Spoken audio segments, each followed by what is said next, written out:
여기 3명의 동굴 탐험가가 있습니다. 이들은 독일에서 가장 깊고 위험한 동굴 중 하나인 리젠딩 동굴 안을 탐색하고 있습니다. 3명 모두 경험 많은 베테랑들이지만 생각지 못한 사고를 당하고 마는데요. 절체절명의 순간 이들은 과연 이 위기를 벗어날 수 있을까요? 지금부터 역사상 가장 힘들었던 동굴 구조 작전 이야기가 시작됩니다.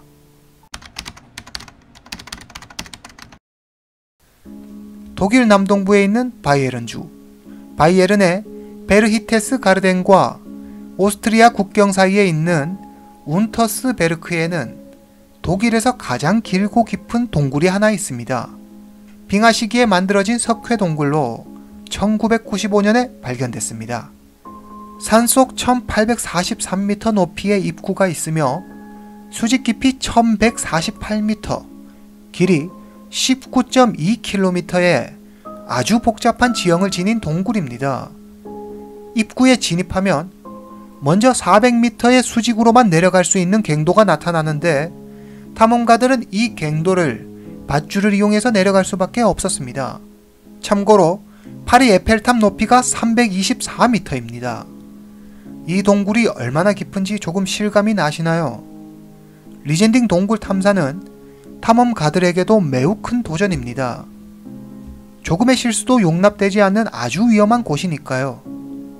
동굴에 들어가기 위해 넘어야 할 첫 번째 난관은 바로 예측하기 힘든 복잡한 지형을 통과해야 한다는 것입니다.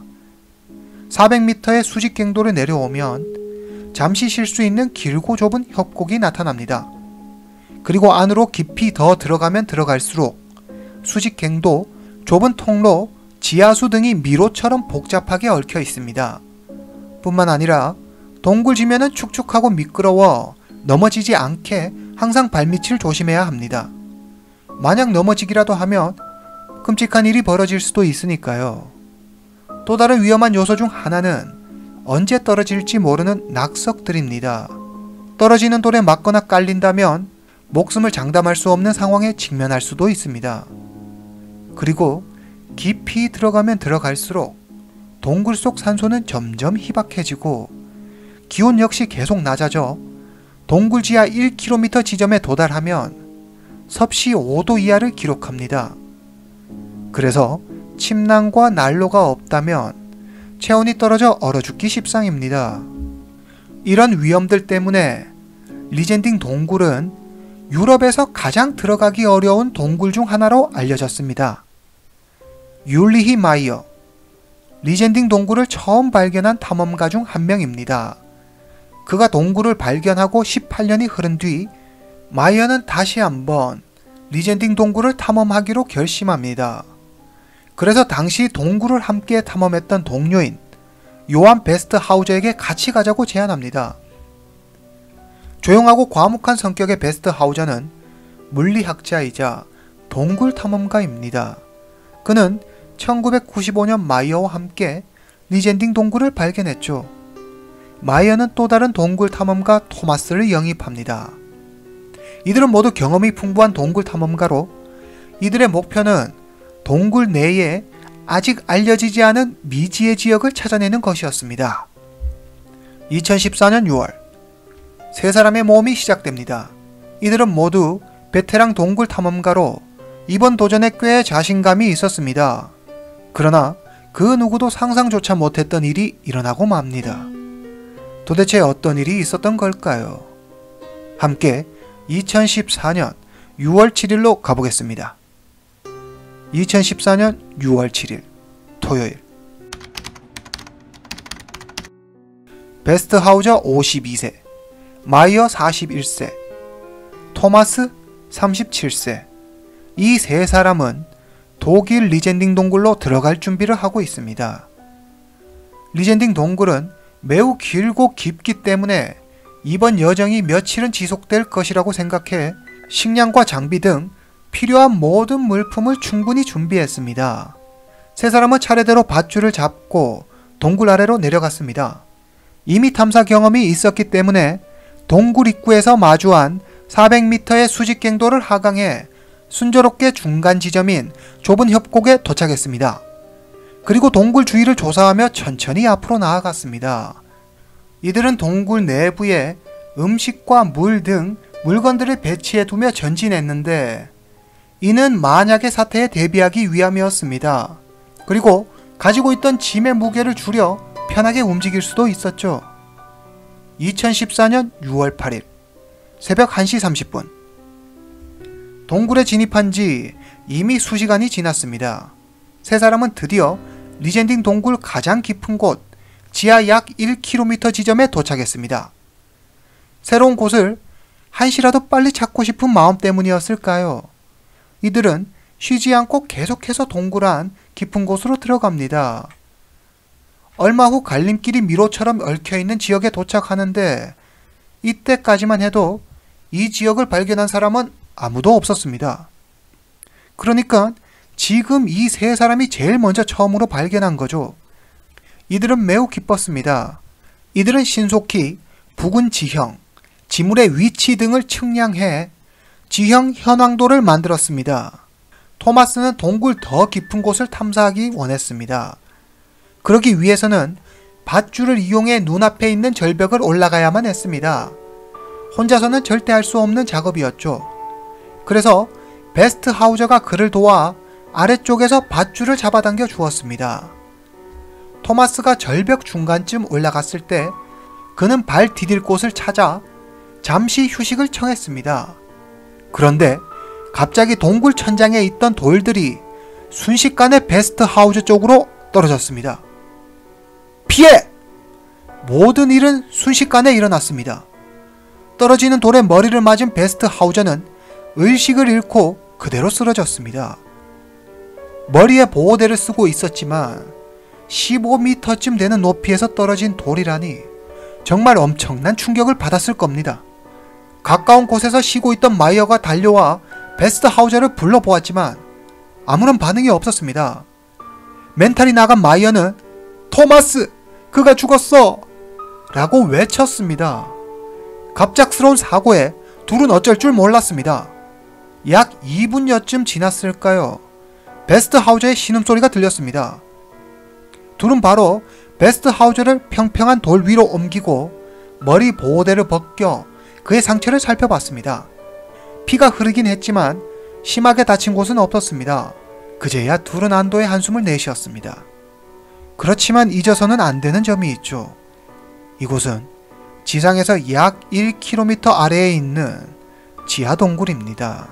두 사람만의 힘만으로 다친 베스트 하우저를 지상까지 옮기는 일은 불가능에 가까웠습니다. 특히 400m나 되는 수직 갱도에서 머리를 다친 베스트 하우저를 균형을 유지한 채 끌고 올라가는 것은 절대 불가능한 일이었죠. 게다가 휴대전화 신호도 잡히지 않아 지상에 있는 산악구조팀의 도움을 요청할 수도 없었습니다. 칠흑같이 어두운 동굴 속에서 추위와 함께 점점 공포감이 몰려왔습니다. 지금 이들에게는 500ml 물 한 병만 가지고 있었습니다. 빨리 뭔가 대책을 세우지 않으면 베스트 하우저의 목숨을 장담할 수 없는 상황이었습니다.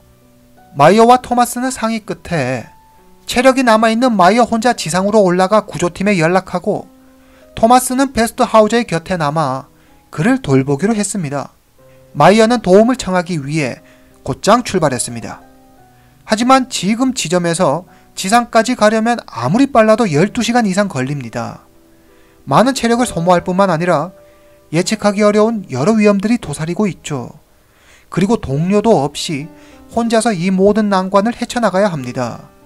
그렇지만 마이어는 많은 것을 생각할 겨를이 없었습니다. 자신의 동료 베스트 하우저의 목숨이 자신에게 달려 있으니까요. 마이어가 떠난 뒤 다친 베스트 하우저가 중간중간 의식을 잃자 토마스는 계속 말을 걸거나 노래를 부르는 등 베스트 하우저가 의식을 잃지 않게 하려고 최선을 다했습니다. 얼마의 시간이 흘렀을까요?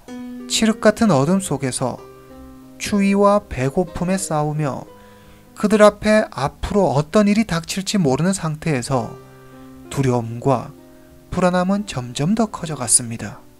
만약 마이어가 무사히 지상에 도착하지 못한다면, 그리고 구조 요청을 하지 못한다면 이 둘은 결코 무사하지 못할 것입니다. 토마스는 무너져가는 멘탈을 부여잡으며 베스트 하우저가 추위에 떨고 있는 것을 발견했습니다. 토마스는 바로 남은 물을 따뜻하게 데워 베스트 하우저의 품에 두고 담요로 그의 몸을 덮어주었습니다. 그렇게 둘은 암흑으로 뒤덮인 동굴 속에서 마이어의 구조를 기다렸습니다. 몇 시간이나 흘렀을까요? 아주 먼 곳에서 작은 불빛 하나가 다가오고 있었습니다. 깜짝 놀란 토마스가 소리쳤습니다. 살려주세요!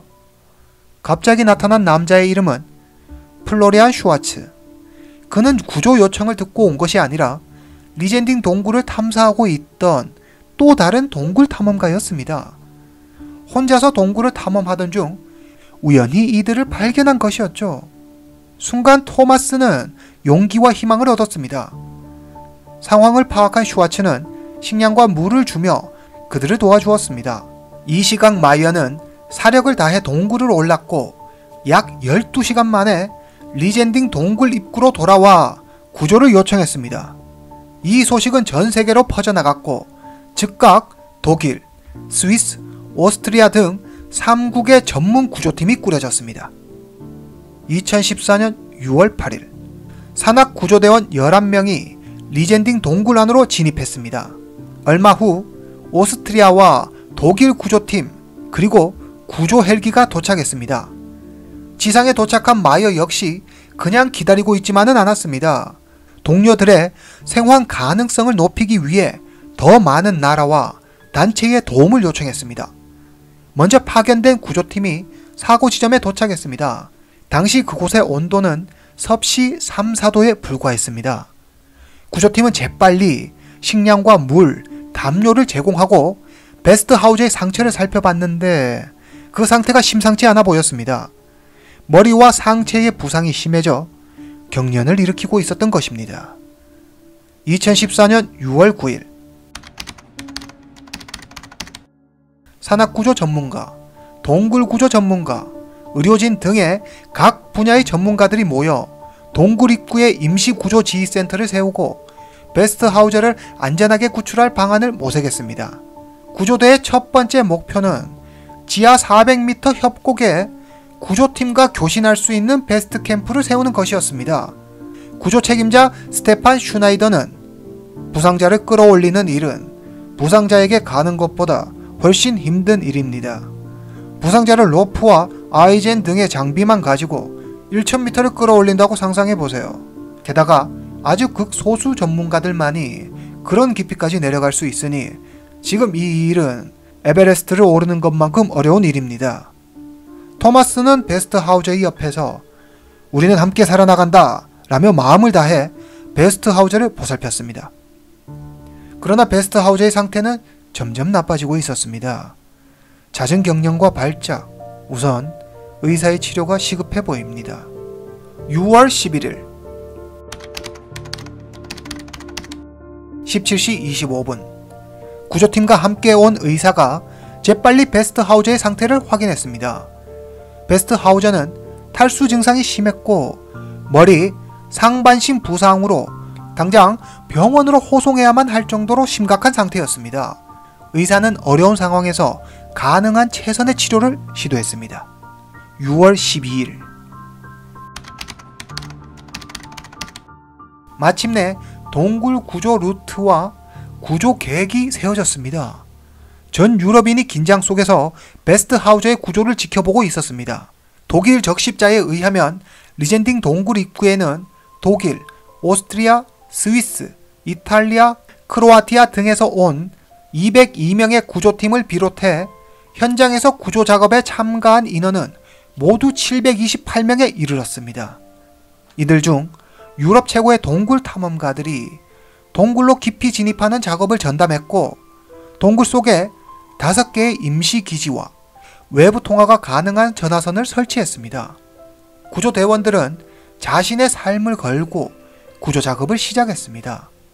먼저 베스트 하우저에게 보호 헬멧과 턱 보호대를 착용시키고 베스트 하우저를 들것에 실어 단단히 고정시켰습니다. 구조 작업은 24시간 내내 이루어졌으며 밧줄과 와이어를 지정된 위치에 설치해 약 1cm씩 천천히 지상으로 옮겼습니다. 6월 14일 새벽 3시 30분 5번 임시기지에 구조팀과 베스트하우저가 도착했습니다. 그리고 얼마 후 며칠 동안 폭우가 쏟아진다는 좋지 않은 소식이 들려왔습니다. 만약 동굴 안으로 비가 들어온다면 동굴 안의 암석들은 지금보다 훨씬 더 미끄러워질 것입니다. 원래부터 쉽지 않았던 구조 활동에 더 큰 암초가 나타났습니다. 6월 16일 천둥번개를 동반한 폭우가 내렸습니다. 동굴 안에는 약 60명의 구조대원들이 있었는데 이탈리아, 크로아티아, 오스트리아, 독일, 스위스 등의 팀들이 있었습니다. 동굴 내부의 지면이 미끄러워 당초 계획보다 시간이 더 걸렸지만 구조대원들은 서로 협력해 조금씩 지상을 향해 나아갔습니다. 기적의 순간이 점점 다가오고 있었습니다. 6월 19일 오전 바이에른주는 운터스베르크 근처에 비행 금지령을 내려 구조 헬기 외에 다른 비행기의 접근을 막았습니다. 헬기는 24시간 대기 중이었지만 기상 등의 이유로 접근할 수 없거나 만약의 경우를 대비해 베스트하우저를 들것에 실어 산 밑 도로까지 직접 옮길 준비까지 하고 있었습니다.